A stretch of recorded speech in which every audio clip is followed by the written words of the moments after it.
and welcome to Linguistics After Dark. I'm Sarah. And I'm Eli. If you've got a question about language and you want experts to answer it without having done any research whatsoever, we're your podcast. Settle in, grab a snack or a drink, and enjoy. Welcome back. Yeah, it's good to be back. Hey, you know what a really cool thing is that happened?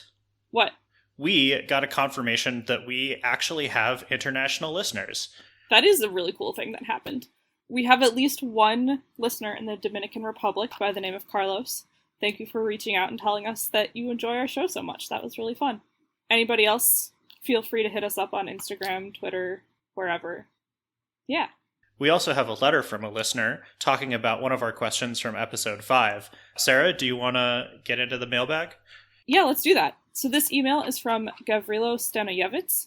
If I didn't quite get that right, feel free to send us your name and IPA, and hopefully I can do better.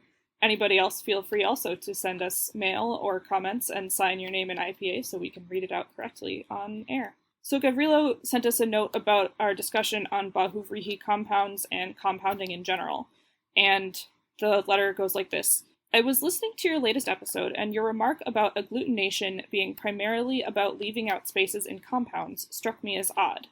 As a native speaker of a fusional/inflected language, Serbian or Serbian-Croatian, BCMS, whatever you want to call it, the example I usually latch onto whenever I have to explain the difference between them and agglutinative languages is to contrast our grammatical cases with the agglutinative case system, such as that of Hungarian or Turkish. And then we get some examples, which I'll quote in a minute, and then the letter wraps up. Of course, this kind of typology is a bit of a spectrum, and languages can even shift over time, like English slid from inflected towards analytic. So your point about Dutch and German still stands. And as we were reading over this email, the thing that really leapt into our minds was that this idea, the kind of linguistic typology, as Gavrilo says, is a spectrum and also is kind of confusingly labeled. So we wanted to try to clear up some of what we were unclear about in the past episode, and maybe offer some extra insights here. Yeah, so this is like a linguistic 101 thing, right? Like you'll learn this in Intro to Linguistics, that there are 4 kinds of languages, quote unquote, and that they exist on a spectrum that it mainly has to do with sort of how much different morphemes like smushed together and how much information each morpheme can carry. And on the one hand, you've got isolating languages, which are languages like Mandarin, for example, where morphemes all sort of stand on their own, and there's not a lot of putting morphemes together. And then that goes through agglutinative and fusional, and then polysynthetic is on the other end of the spectrum, which a lot of Native American languages are polysynthetic, where you get sort of sub-morpheme bits that carry different pieces of information, or you'll have different morphemes that, you know, indicate the same case but a different number or a different person and don't sort of appear to be phonetically related to each other. Would you say that's a fair characterization of that spectrum? Yeah, I think that makes sense. So I think where we kind of ran into trouble with this last time is we are coming from the perspective of English, which is not as isolating or analytic as Mandarin, but is much... I mean, it's still pretty far to that side of the spectrum. It is still pretty far to that side of the spectrum. And so it's kind of in the middle between, like, that analytic or isolating and the fusional, which is what Gavrilo is saying about Serbian. So the example that we're given in Serbian, you have a word ženama, which means to the women.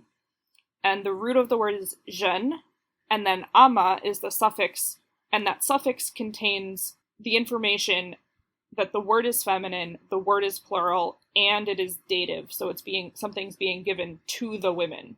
And all of that information is in the single suffix. Whereas if you wanted to give something to the men, or to just one woman, or like the women are doing something, they're the subject of the sentence, it would have a completely different and unrelated suffix for each of those situations. So English has the type of suffixes that Serbian does in terms of each suffix stands on its own, but we just don't have very many of them. And so technically it is this sort of fusional suffix type language, but there's so few of them and they do so little. We rely a lot on prepositions and helping verbs. You know, I will do something. We don't have a suffix that means in the future. And when you say it stands on its own, what you mean is that the suffix that English decides to use does have that sort of it has information of several different kinds built into it. Yes. So when we say, like, the dog walks slowly, the S on walks tells us that it's present tense and that there's only one dog. And that it's third person. Right, and that it's third person. However, that's the only place in all of English verbs that we have a suffix that actually gives all of that information. Our other main verb suffix is ed, or whatever that past tense suffix is for a given verb. And that tells us past tense, but it doesn't actually tell us anything about singular or plural or person, because all of our verbal persons use the same past tense suffix. So this is what I mean when I say that technically we are in the same family as Serbian in terms of being a fusional language with our suffixes and our morphemes like that, but we have so few of them that in most cases we are much more like Chinese in this like isolating way. And so coming at the idea of agglutination from the side of the isolating language, it is somewhat, especially compared to English, about leaving those spaces in or out of the spelling. However, there is also the issue of when we talk about agglutination compared to those really information-heavy morphemes like ama in Serbian, where, for instance, Turkish doesn't have one suffix that means to someone is feminine, someone is plural. Instead, we have an example that Gavrilo produced for us here. We have the word for girl, which is kız. And if you want to say, like, away from the girl, I think, would use the ablative. So you would add the suffix dan. So you have kizdan. If you wanted to say there are several girls and they're the subject, they would be kizlar. And if you want to say away from several girls, you would add the dan and the lar, and so you would get the word kizlardan. And all of the different plurals have lar, and both the singular and the plural ablatives have dan. And so you start adding those up instead of ama versus whatever the other morphemes would be in Serbian, which I don't speak. I do think that there is also another distinction being made here, which is that the examples that Gavrilo gives us are all like inflection. So they're all about adding information about case and number and gender, that kind of thing, to these words. But when we were talking about leaving out spaces, we were more talking about like noun-noun compounds. Yes. And that's the other thing, is that the terminology that we've decided as a linguistic community to use to classify these languages is not super clear. Isolating, analytic, I don't know, kind of. I feel like isolating makes sense. Analytic does not make a lot of sense to me. Synthetic makes sense in terms of a kind of umbrella term for agglutinative, fusional, and polysynthetic, as in places where a morpheme has synthesized information, has like added information to the main word.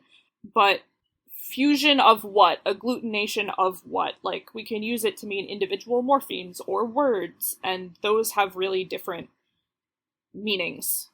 Yeah, so I think like this is one of those concepts that it comes from the really early days of linguistics, and it gets taught in intro.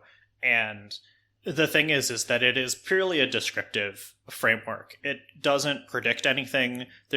I don't think there's a lot that's here that is kind of like universal, saying like, oh, if a fusional language from this part of the world, and then you have a fusional language from this other part of the world, like, then you will absolutely see these two different things.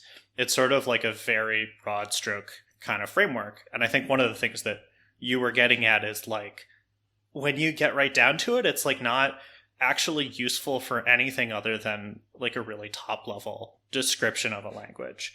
Also, I think it's misleading to say that any language is definitely 100% one of these things. Yeah, it's a bit of a spectrum, as Gavrilo mentions.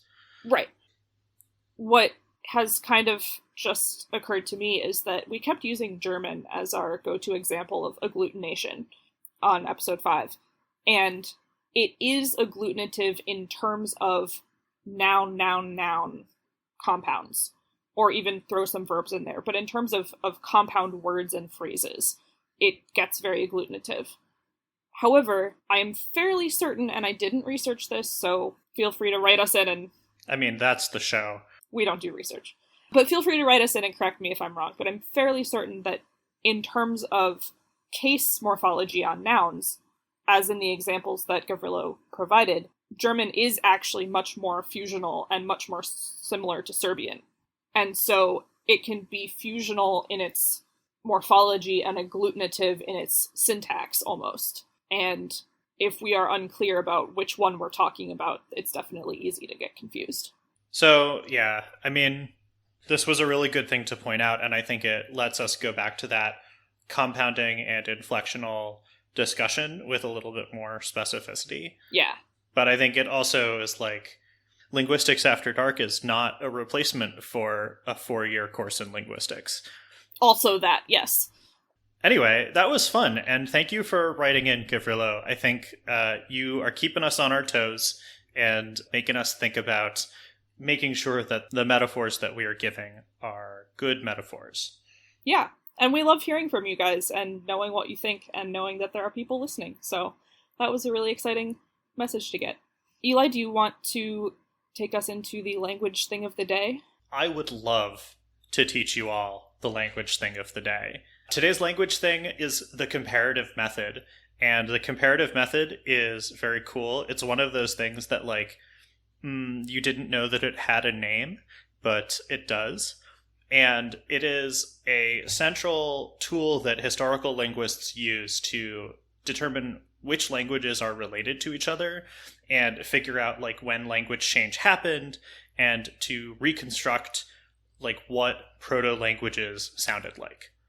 So it's very cool. It's also, like, you can do the comparative method at home, especially if you, like, know a couple of different languages that are related to each other. And the comparative method was, I mean, it wasn't, like, invented by some person. They didn't, like, you know, there's not, like, one person who, like, wrote a treatise on it, but sort of the first person to systematically, and at least within the, like, you know, European publishing world science establishment thing, to write it down and, like, discovered that, hey, there are, like, we can take languages that we don't, like, know are related and see if they are and see what their background is, was a guy named Sir William Jones, who was living in India in the late 1700s, and there's a quote from him about Sanskrit and Greek and Latin being related that I just have to read because it's so British person living in India in the late 1700s. Are you ready for this? Hit us. The Sanskrit language, whatever be its antiquity, is of a wonderful structure, more perfect than the Greek, more copious than the Latin, and more exquisitely refined than either, yet bearing to both of them a stronger affinity, both in the roots of verbs and the forms of grammar, than could possibly have been produced by accident. So strong indeed that no philologer could examine them all three without believing them to have sprung from some common source, which, perhaps, no longer exists. There is a similar reason, though not quite so forcible, for supposing that both the Gothic and the Celtic, though blended with a very different idiom, had the same origin with the Sanskrit, and the Old Persian might be added to the same family. So basically he's saying, like, hey, I know Greek, I know Latin, and I have studied Sanskrit, and there's a lot of similarities. Probably they came from the same language. And maybe Old German did, and the Celtic languages, and also the Iranian languages. At which point you've covered a pretty good chunk of Europe and half of Asia. Yeah. Well, not half. I don't know how fractions work. one might in fact say that you have covered like most of Europe and all the way over to India, and you might call that language Proto-Indo-European. Pie. Yes. Delicious pie. Mathematicians, get after us. So basically, he was the first person to really document that you can see similarities between words along all of these languages. And now Proto-Indo-European is like, it's not attested, so we have never found writing or anything else of the actual language, but we can reconstruct what we think it was like based on looking at all of its descendant languages. And we do that using the comparative method. So the comparative method works, it's like easiest to show with sound changes, but it can also be used for like morphology and syntax and that kind of thing. But we're going to talk about it with sound because this is a podcast and we're an audio only medium. So the first thing that you do is you like take two or more languages that you think are going to be related to each other, and you look at a bunch of items that you think are cognate from them. And a Swadesh list, which Sarah presented as a language thing of the day a while ago, invented by Morris Swadesh, is a really great place to start for looking for those vocabulary items, because things like kinship terms and numbers are very durable and they like don't change very often.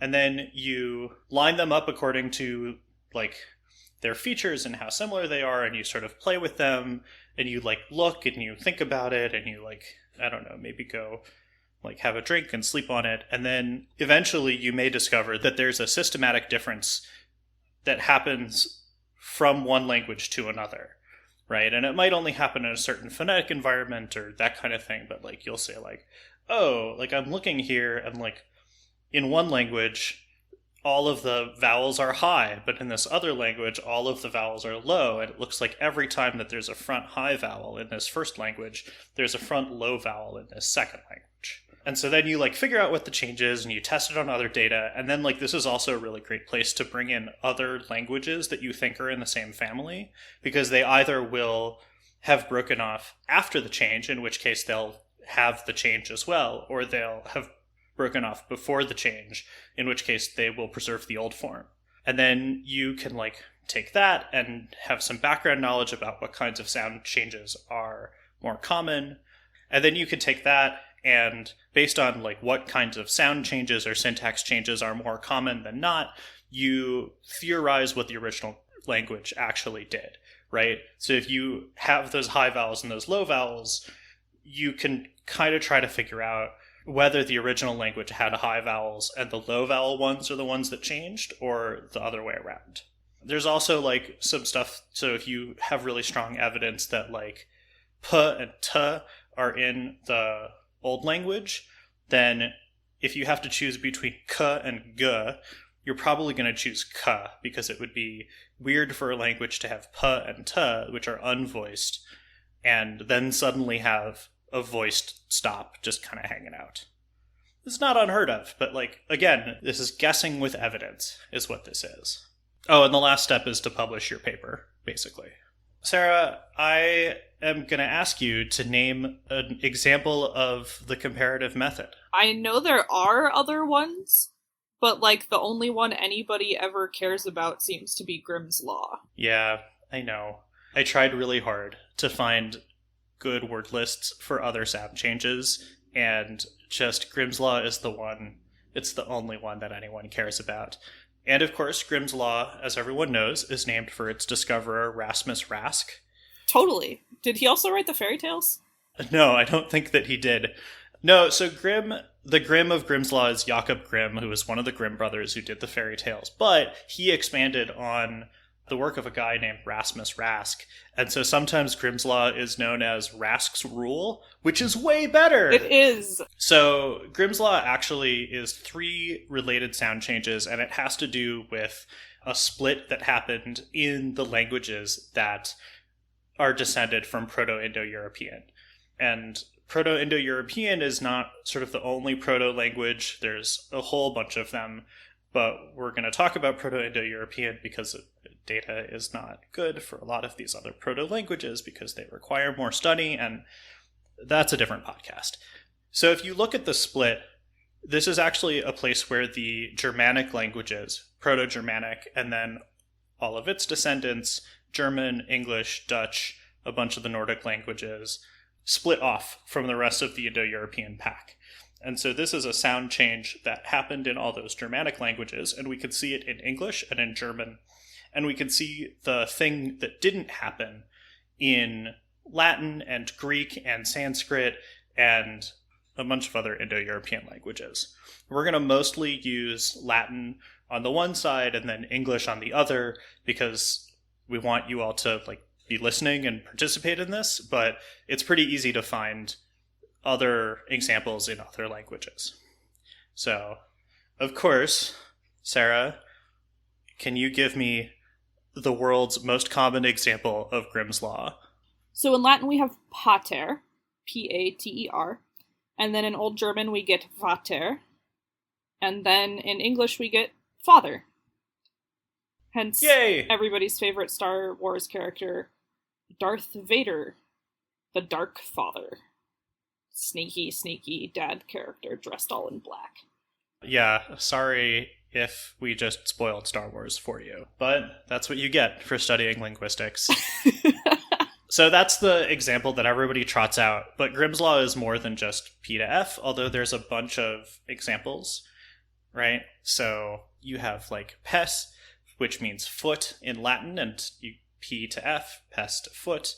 You get piscis, which is Latin for fish, and fish, so on and so forth. One that I was surprised by is pelt and felt, which is about as straightforward for that sound change as you can get. And then also, like I said, numbers are really durable. So for this change, it's not Latin, it's Greek, but penta. And then you also have words that are similar to penta in other Indo-European languages, but in German you get fünf, and in English you get five. And you can actually see with penta and fünf that you have this P to F, and then a vowel, and then an N. And so the shape of the word is similar, and pater and vater has that too. And then when you go from fünf to five, you sort of take the voicing of the N and the F at the end of fünf and smush them together and get a V sound for five. Yep. So if you were doing the comparative method on German to English, that's one of the things that you would look at. So we don't just have P to F, we have two other sound changes in this part of Grimm's Law. One of them is T to th, and again with numbers you can see that with tree or trace or trio, which goes to 3. And then apparently German had another sound change where th turned into d, so you have 3 and then drei for German. And then in basically every Romance language, the word for you is to, and in English, not anymore, but it was thou. And so to thou, to the. You also get some cool ones like alter becoming other. And again, you can see that shape of the word stays the same. And trans and through are also, you get that tr to thra, t to th. I don't think I ever realized that trans and through were cognate at all. That's really cool. Yeah, and if you sort of go back to an older English, then you get thruch, right? So you have trans and thruch, which all of those correspond. It's just 1,000 years or a couple thousand years of sound change. And then one of the other ones in this series, so we talked before about voiceless stopped, p to k. So p goes to f, t goes to th, and the accompanying sound change for k is h.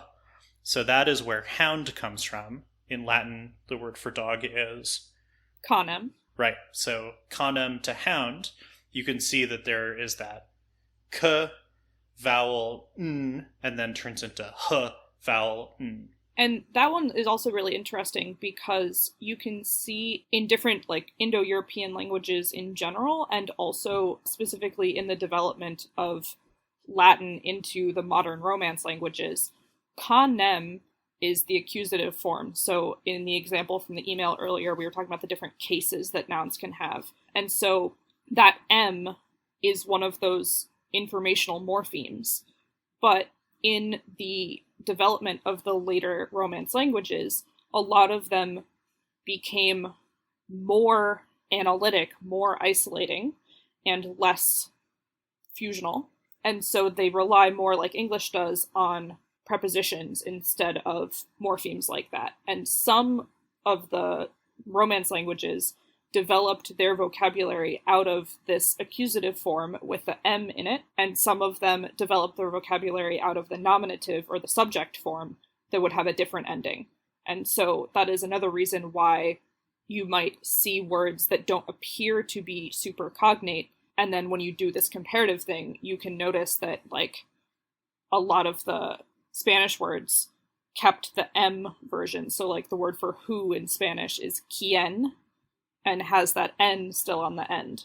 Whereas in French, you have qui, just Q-U-I, because they took the nominative form and Spanish took the accusative form. Yeah, so that's one of the reasons why it is important and also really fun to develop this kind of sense about word shapes, where you're not always going to get a one-to-one correspondence, but you can sort of start to overlay these words on top of each other. One of the ones that I really like that is in this K to H thing is the word key, which is in English Q-U-A-Y, but that's borrowed from French, descended from Latin, and that is cognate with the word wharf, which in an older version of English would have been wharf. And so you get that k from key going into h for wharf. That's bizarre. I know, but it's cool. It's so cool. Language is just bizarre and cool all the time, but what the heck, man? And then there's one last one in this, which I want to point out, because again, one of the things that you might have noticed through these words is that these are words that have once again come into English through Latin or French, and usually are more technical or sort of less vulgar, right, or less everyday, and that the Germanic ones are sort of more everyday or kind of simpler or that kind of thing, which, like, that's a whole other thing, and we're not going to talk about that here. But I never ever thought to compare the words cannabis and hemp. And what you see there is you see k from cannabis turn into h from hemp. You see n from cannabis turn into so the n turns into an m, which is not part of this law, but is like a really common sound change. And then you see the b turn into a p, which we'll talk about in a second. So it's 3 sound changes, but you can look at it and you can say, oh, cannabis and hemp actually do have this overlay on each other.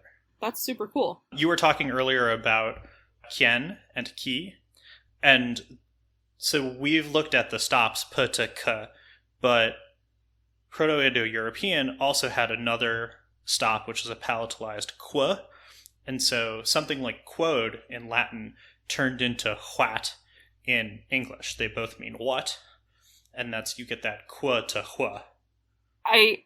You mentioned previously this is an audio medium, so no one can see the face I'm making right now.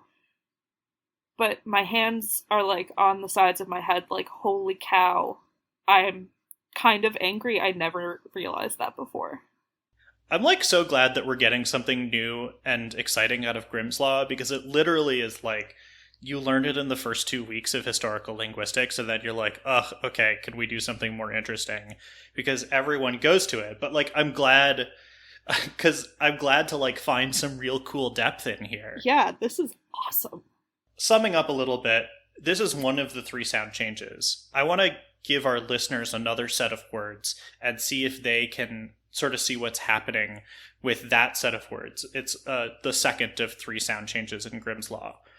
Sarah, because you are the Latin side of this podcast, do you want to do the Latin and then I'll do the Germanic side? Sounds great. So we had cannabis, which goes to hemp.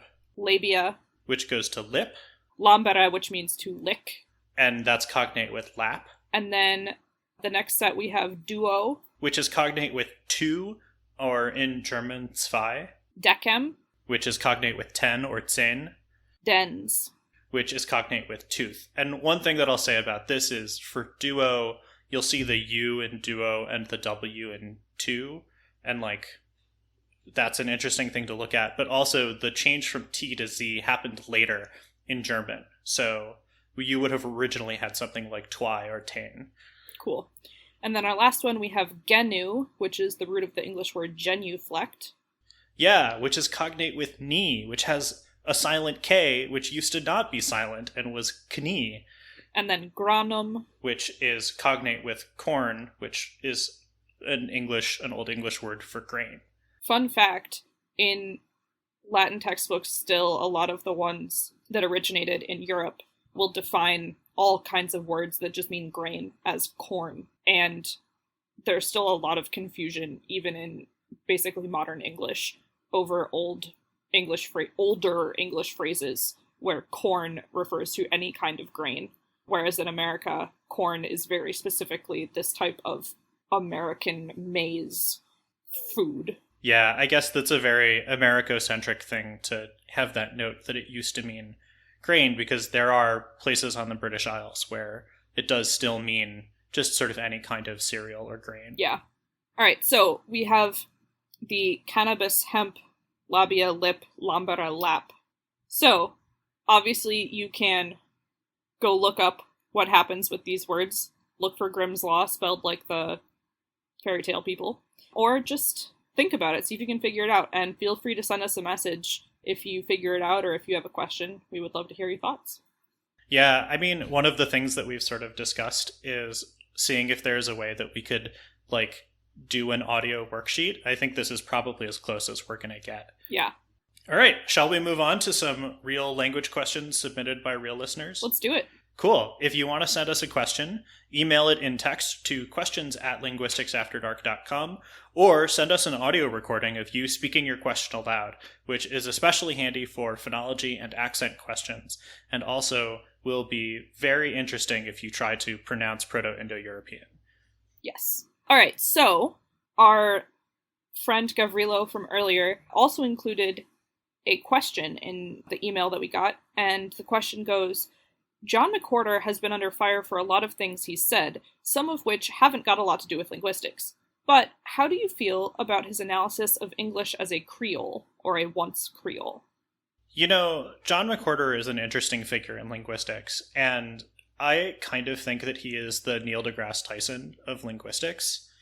Like, John McWhorter is undoubtedly a linguist who knows what he's talking about, right? He's not someone coming in from another discipline. He's not somebody who sort of has crackpot theories or thinks that, like, English is descended from Hebrew or something like that. Like, he is a linguist who is totally within the mainstream, but I think he also has this, like, quality where he is using his platform to comment on a lot of things that are outside of his specific area of knowledge.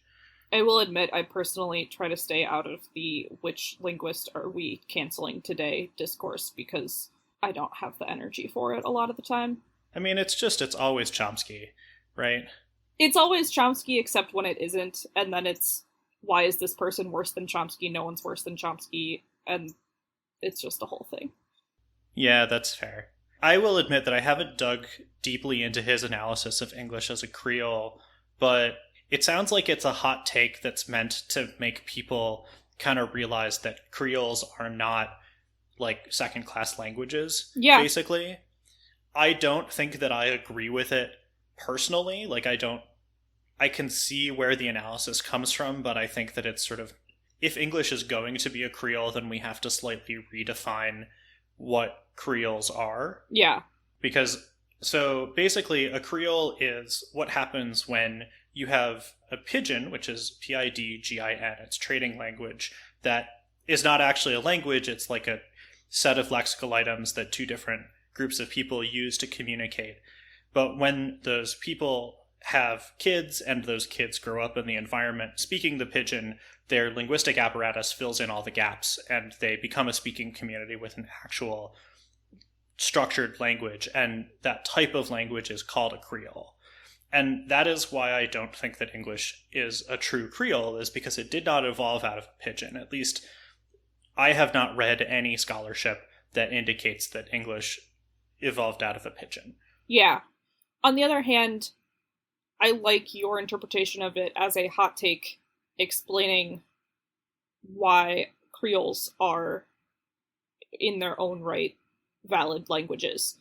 But on the other hand, like, English as it is spoken now, well, heck, English as it was spoken 200 years ago, developed even long before that out of the English that was spoken on the British Isles and the French that was spoken by the Norman invaders.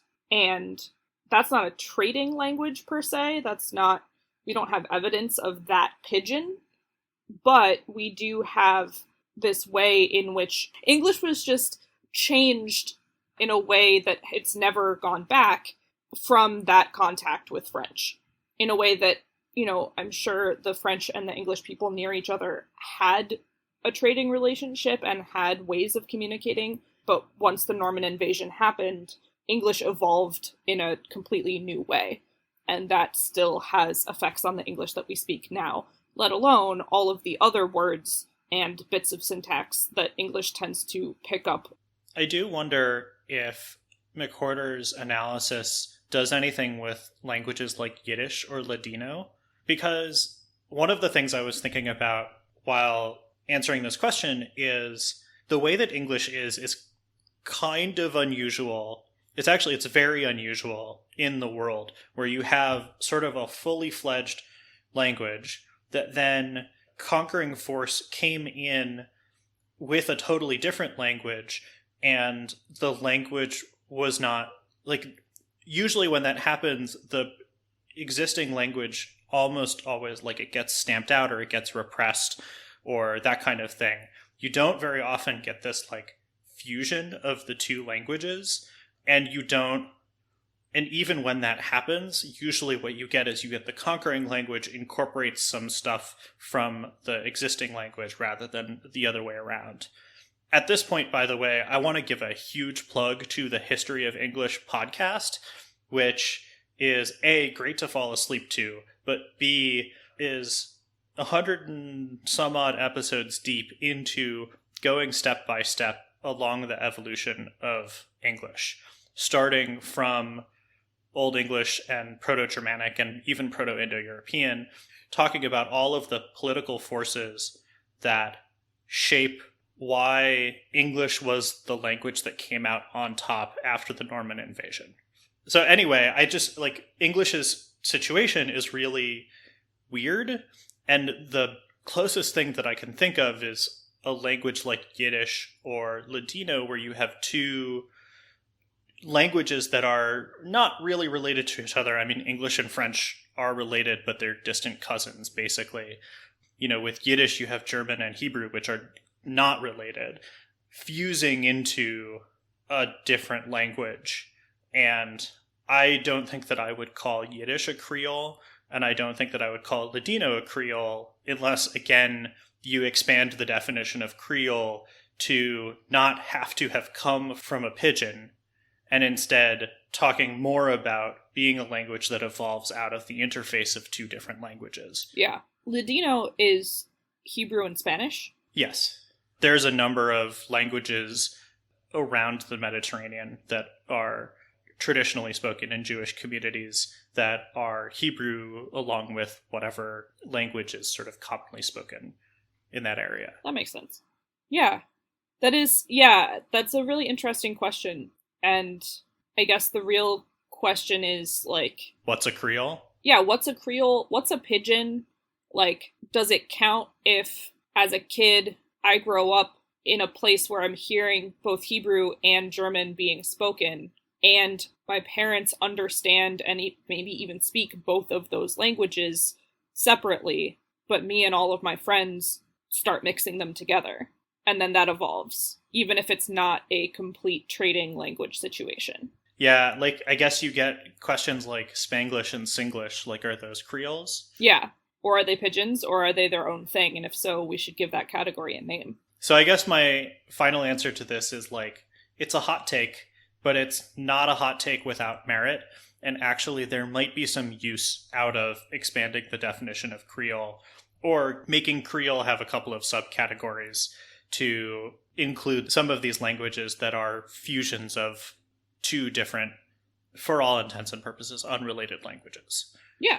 I would agree with that. Cool. Kobe Kaplan asks via email, are Old English and Modern English the same language? Oh, spicy. I've heard mixed answers from historians and literature people, but I have never asked any linguists. And once again, historians and literature people, we are haunted by the shadow of l'Académie Française. Well, thanks for letting us be the linguist that you asked, because that's cool. Yay, and thanks for asking a linguist. Also true. Okay, yes, but also no. Which really doesn't help. You heard it here, folks. That doesn't really help with your mixed answers problem. But, I mean, they are the same language in that there is a direct evolution that we can trace, and in the sense that, like, there's also a direct evolution that we can trace from Latin to French, or Provençal, or Spanish, or Romanian, or any of the other modern Romance languages. But at the same time, like, Latin has given us 10 or 15 modern Romance languages. I made that number up. Somebody go look up the real number, but it's more than 5. Whereas English, Old English, has given us modern English. Hey, Sarah, let me ask you a question. Yeah. Have you ever read Beowulf in the original Anglo-Saxon? No. Have you read Chaucer in the original Middle English? Or like Sir Orfeo or one of those? I have not. I haven't tried. Does it count if I had like a line by line, here is the Anglo-Saxon, here is the English, here is the Chaucer, here is the modern English comparisons as I went? Because I have actually done both of those things. Yeah, so have I.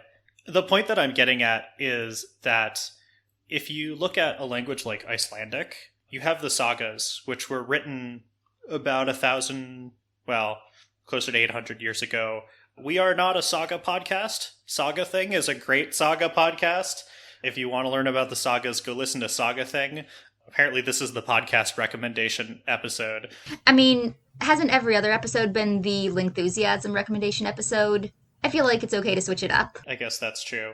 But my point is that we're not going to wade into the saga dating controversy here. It's somewhere between 600 to 1,000 years ago. Yeah. And Icelanders can, at least to my understanding, read the sagas with some difficulty, but it seems like they have about the same difficulty reading the sagas from about 800 plus or minus 100 years ago that we sort of have reading Shakespeare and Marlowe, which is 400 years ago, actually. Yeah, you make a good point. And actually, as I was saying all of that, I admit I had the counterexample in my head of Greek, which is... That's very characteristic of you. Very characteristic of me. And so one Latin teacher that I know, who may or may not listen to this podcast, and if you recognize who I'm talking about, hi, thanks for listening.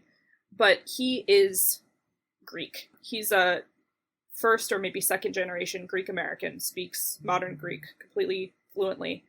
And the differences, like, that I've heard from him and from other people between ancient and modern Greek are not as dramatic, I think, as the differences between Old English and modern English, but they're certainly substantial. And one of my favorite examples, and I admit I got this one from a professor, not from my friend, but the verb at the root of monogamy, which in ancient Greek meant to get married, hence monogamy being married to one person. That verb in modern Greek means to have a one-night stand. Which is my favorite example of language evolution and why you can't be like, but this word meant this thing so many hundred years ago. Like, it did, and then people started using it differently. And, yeah. So, yeah, I don't know. Yeah, I mean, again, this comes down to the question of what does it mean to be the same language? Like, modern English is indisputably derived from Old English. Like, yes, there is a big influx of French and Latin vocabulary, and that influx also did a lot to knock off a lot of the, like, deep inflection system that Old English had that there's basically none of left in modern English. But there is a direct through line from Old English to modern English, and so historically they absolutely are the same language. However, the mutual intelligibility there is next to none. And in like record time too. Like one of the reasons that I brought up Icelandic, and I think that you brought up Greek, is that the speed at which Old English changed and became Middle English and Modern English is much faster than we see in other languages. And so the reason that I asked about Beowulf is I have tried to read Beowulf in the Old English, in the Anglo-Saxon, and it's a lot of fun, but I can't do it. And I can read Sir Orfeo, but I have to think really hard about it, and I have to like make assumptions about what certain endings mean and that kind of thing. It's sort of like a post hoc understanding rather than like a reading and understanding the same way that I would read a normal book. Yeah. On the other hand, I feel like we have to acknowledge that mutual intelligibility is not the only thing that defines whether two things are the same language or not. Yes, absolutely. And we talked maybe back on the first or second episode about the border between Germany and the Netherlands and how certain dialects of what we would call German and Dutch are actually more similar to each other than they are to their main languages. And at that point, what's calling them either German or Dutch is the political geography. Yep. A language is a dialect with an army and a navy. Exactly. And it kind of goes back to what we've also said before about language isn't a monolith, right? There isn't some single version of a language carved in a rock somewhere that is the platonic ideal of this relationship. It is a construct that a lot of people have collaboratively created, and it's always in flux. So what you're defining as a language is something that's like, this language right now is a snapshot of this ever-evolving thing anyway. So, which is why you get into these debates about, like, well, is this a language or a dialect, and go with the political, like, geographical borders, is because, like, it's all kind of a social construct anyway, where we're drawing the line about what this language is. We kind of have this same thing about where we have said that the concept of a word is very important to everyone but linguists, and it's just not useful to linguists. And the concept of a language is like very important in a lot of different spheres, but when it comes to linguistics, weirdly, that concept is so leaky that it is almost not useful when you are trying to do some sort of typological or categorization. Yeah. Yeah. So, Kobe, I hope that you are happy that now you have asked a linguist and still gotten a mixed answer. We're very helpful. It is interesting, just the idea of the geopolitical line versus the temporal line.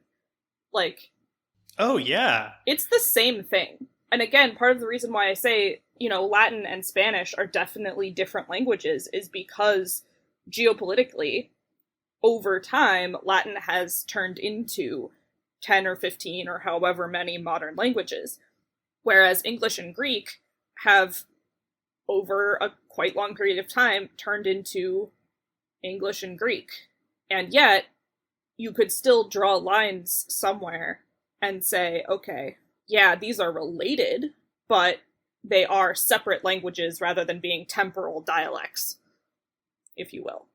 Yeah, and that's sort of like when you have Bosnian and Serbian and such, which are mutually intelligible and from a linguistic point of view, so similar that the only reason to call them different languages is geopolitical. Yep. If you try to do the temporal thing with that, right, then you're going to get a straight line back, and you're not going to get a good point linguistically when you can separate them into Bosnian and Serbian. You're going to get a geopolitical point when that's going to happen. So I guess if you wanted to say that Old English and Modern English were not the same language, then you could point to the Norman invasion, but you could also probably point to like the War of the Roses, or like conquering Scotland, or a whole bunch of other places where geopolitically English was irrevocably changed. I mean, Noah Webster's dictionary, didn't he specifically decide to drop the U's from a lot of words so that America wouldn't spell them like Britain did anymore? Oh, yeah. So are American English and British English the same language? It depends who you ask and what your goals are, basically. And you have asked some linguists, and your goal was to get clarity. So we hope that we have given that to you. We also got an email from Bex, who asks, is there any part of language that isn't just teenage slang or business jargon that's been dumped in the gem tumbler of language and onomatopoeied for a few millennia? Oh, I love this question. I also really enjoy the use of onomatopoeia in parentheses as I don't know what sound a gem tumbler makes, but that must be what happened to them. I also really love the image of a gem tumbler as sort of the concrete version of the lenition chart of sounds that sort of soften over time. Those stops are they're pretty plosive. Let's just belt sand the edges off of those and make them some fricatives. I'm also just now imagining, because of the size you would need, a cement mixer. Like a truck with a rolling cement thing, and then just little Arial font words tumbling into it and rolling around for a while and being poured out the back. Truly, time is the cement mixer of all language. Man, I don't know how to answer this question. I guess we thought that today's theme was going to be language evolution, but actually I guess today's theme is it depends on what you mean. Although, there is something substantive that I want to say about this, which is that Bex talks about teenage slang, and actually, at least in the modern era, I don't know how far back the data goes, but we know that most linguistic innovation actually comes from middle-aged women. Oh my god, really? Yeah, I think this is a Bill Labov/Bill Labov finding. Hey Bill, send us your name and IPA. Yeah, man, we should get Bill on the show, have him answer this question. Okay, but you still need to elaborate right now because I've never heard that before. And I'm fascinated. I am going to have to go dig this up so it can go in the show notes. But I remember learning, because I remember being surprised by it, because I always would have assumed that it would have been a younger group of people. I remember learning that what we have seen is that linguistic innovation, maybe it does not come from, but it gets sort of popularized by middle-aged women. And I think part of that is social connections, and part of that is kind of unknown. And yeah, I'm going to have to go look this up. Look, we don't do research before we do this show. That's just how it works. No, but I've heard the linguistic innovation is driven by teenage girls from 2 different language professors. So I didn't know that was a thing.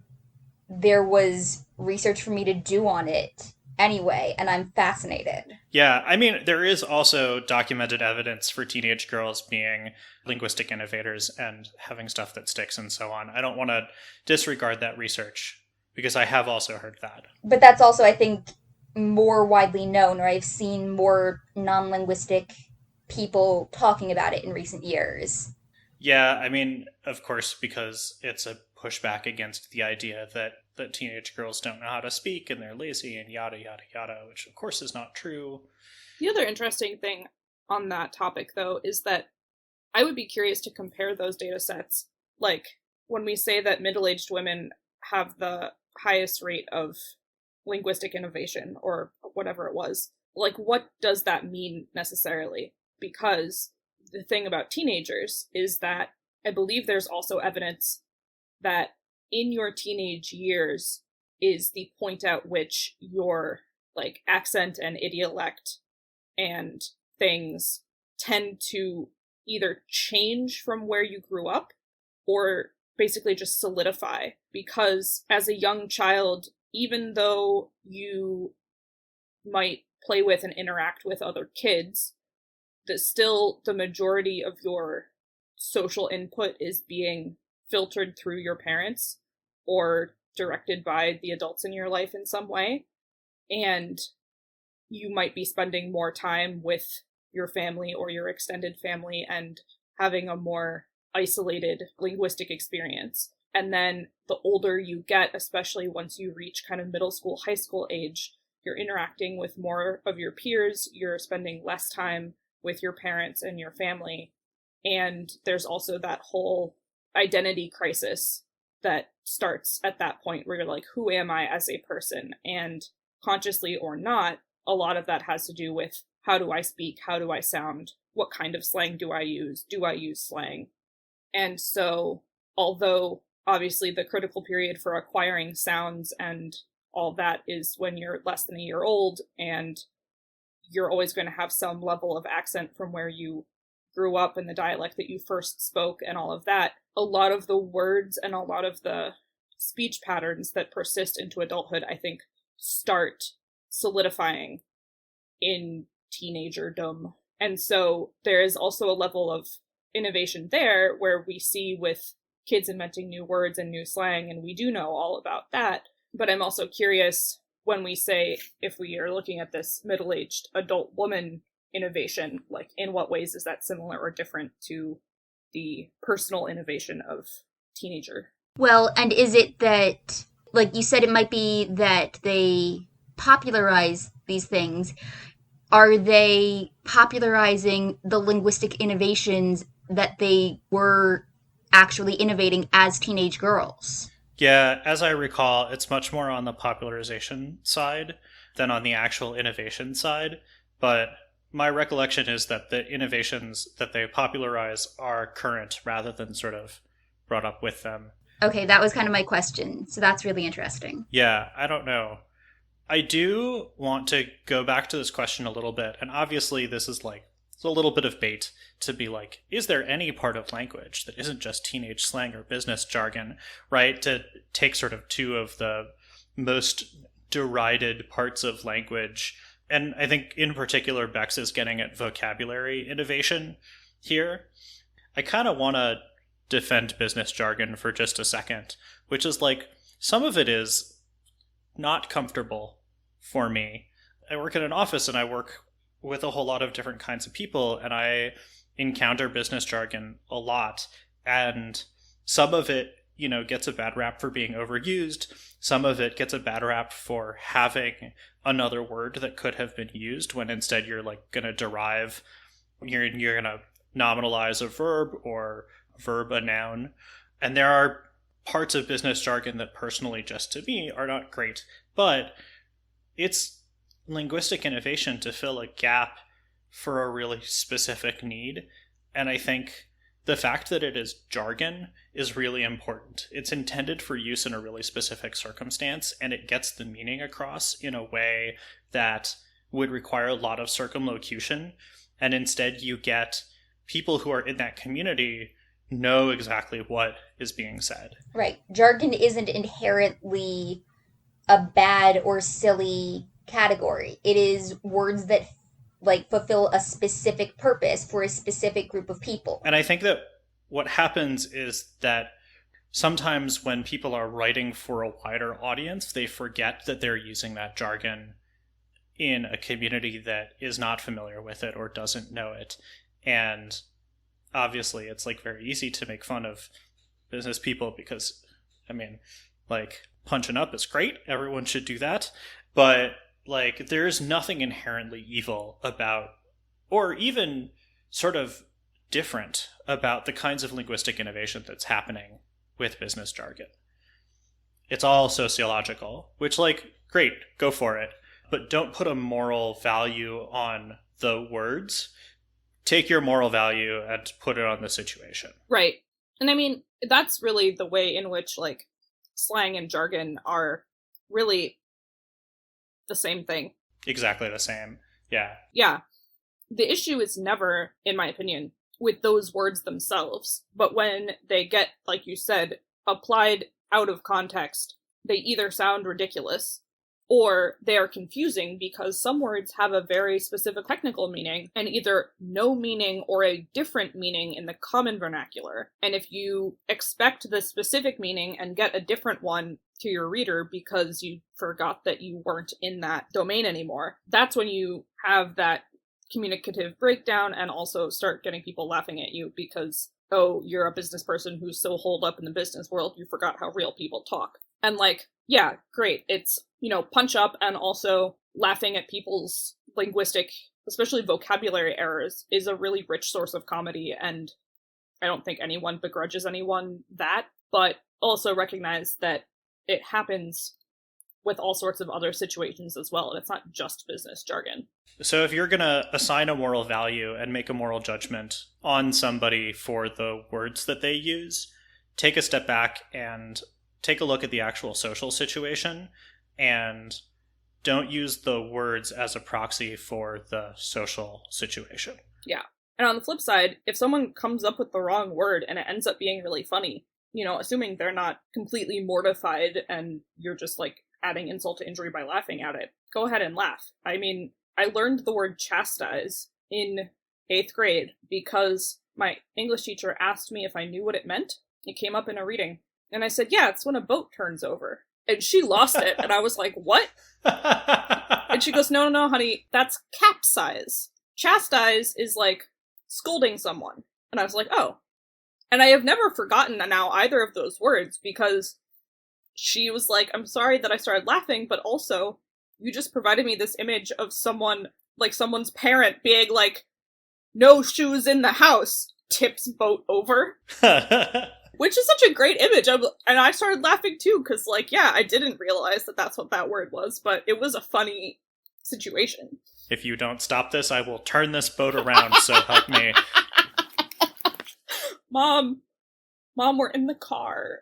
I mean, this is also, like, that's where a lot of inside jokes come from, right? Is, like, somebody has used a word in a weird way, and it just kind of sticks as an inside joke. And eventually, that's how words acquire new meanings, is people said something weird, and it stuck. So in that way, I think Bex is right. Yeah, I think I was just about to go back and be like, surprisingly, I think the answer to this question is no, there isn't any part of... I mean, let's, like, take a moment and, like, is there any part of language, like, okay... Prepositions. What are you defining as language? What are you defining as... Like, semantics is probably not teenage slang and business jargon, but, like, if we're talking about words and meanings and morphology and syntax, then, like, I mean, if you extend to business jargon to mean, like, people trying to trade or, like, get their fields sown on time and that kind of thing, like, I think Bex is right.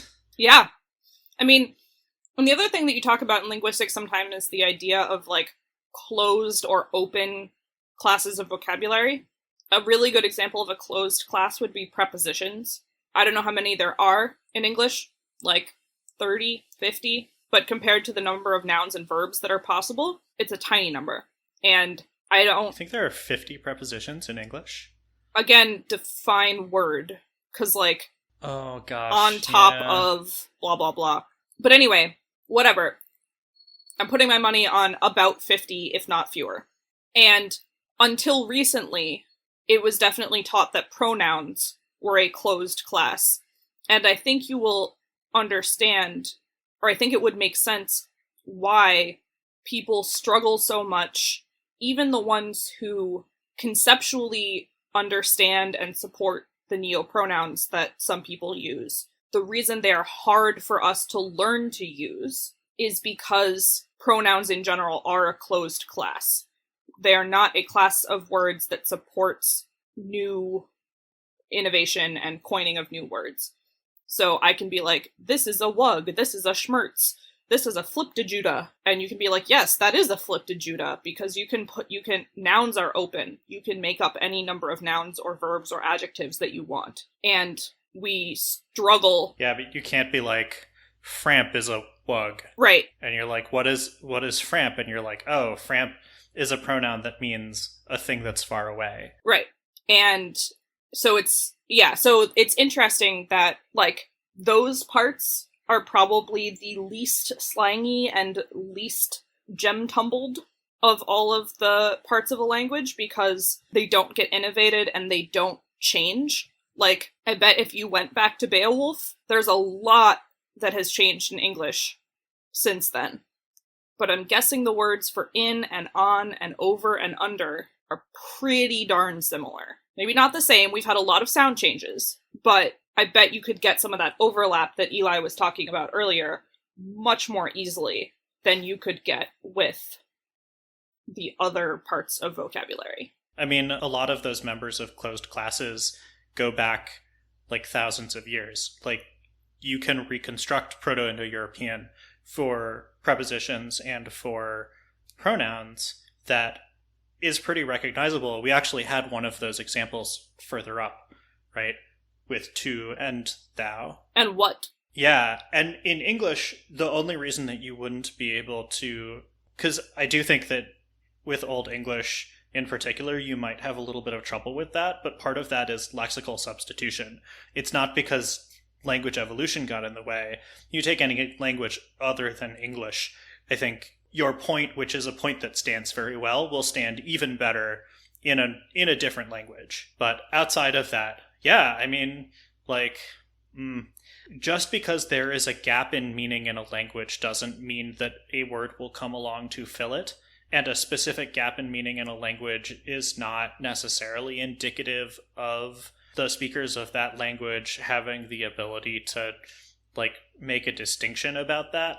But if it becomes important, then words will be created for it. Like, that's why you have lots of words for, like, all of the different parts of weaving, or all of the different, like, you know, all of the different kinds of plants and herbs that are important to eat or not eat. And, like, every, you know, size of hammer in a blacksmith shop is going to have, like, a different name, right? So, congrats, Bex. Your shitpost got turned into an actual good question. Yeah, all right. Eli, would you like to give us our puzzler recap from last time? Yeah. So, last time, our puzzler was about you being at the hardware store, and you have a new mailbox, and you want to put your address on it, and you want to spell it out with letters, because you are a classy mofo. And so you're buying letters to spell out 12, which is your address, TWELVE, but there's no price marked on the shelf. And so you grab the letters, and you go up to the cash register, and you're just like, yeah, it'll be whatever it'll be. The first person in front of you buys ONE, and it costs $2. The second person in front of you buys TWO, and it costs $3. And the third person buys ELEVEN, and it costs $5. And then you see a sign that says, exact change only. So now you have to figure out, how much is your 12, TWELVE, going to cost you?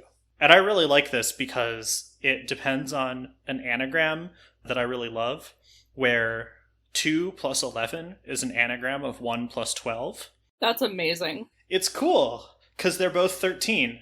So, knowing what 2 and 11 cost, and then knowing what 1 costs, I guess assuming that it's, you know, priced per letter, the cost of 2 and 11, that's 3 plus 8, or 3 plus 5.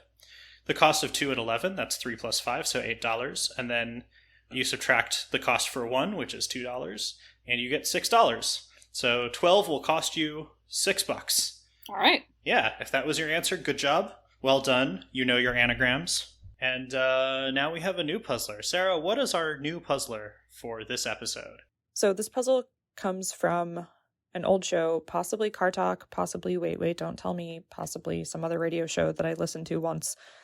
I don't remember. It was a while ago. But it stuck in my head, and something reminded me of it a couple days before we recorded this episode, so I wanted to share it with you guys. It's kind of along the same lines as the 1 and 12 and 2 and 11 anagram puzzle that we just did. You're going to take the name of an old technology used for communicating with someone far away from you, remove one letter, and get an anagram of a new type of technology used to communicate with people far away from you. By new, I mean since 2000, and by old, I mean a lot older than that. So, like, fax machine. At least. Let's go with probably 1900. I'll look the date up later. Oh, that's later than I was thinking. I'm like, what a smoke signals anagram too? I get like signal fire. That's got a lot of good letters in it. You know, it's the fax machine of Gondor. My lord, the modem has fired up. Quick, rally the troops. Oh boy. Anyway, that's it for this episode. Thanks for listening. Linguistics After Dark is produced by Emphasing Enterprises. Audio editing is done by Eli, question wrangling is done by Jenny, show notes are done by Sarah, and transcriptions are a team effort. Our music is Covert Affair by Kevin MacLeod. Our show is entirely listener-supported. You can help us by visiting patreon.com/emphasing, EMFOZZING. That one's for our American listeners. And by telling your friends about us. Ratings on iTunes and other podcast services help as well. Also, for those of you listening on YouTube, we just put up, well, a while ago by the time this comes out, a new channel. So check us out there too. Yeah, there's a video on there with a link to the new channel. Every episode, we thank patrons and reviewers. Today we want to say thanks to these awesome patrons: Mitch, Bex, Dre, Beth, and Jeff. Thank you so much.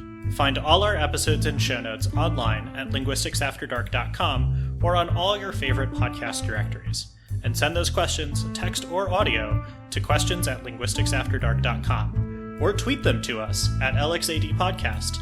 And you can follow us on Facebook and Instagram, also at LXADpodcast. And until next time, if you weren't consciously aware of your tongue in your mouth, now you are.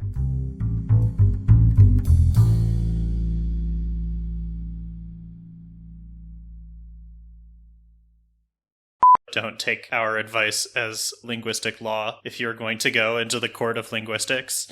I really don't want to say the word irrevocably because it just makes me think about Twilight. Okay, I'm glad to not get that reference. Like a weird Velcro thing. I am a businessman.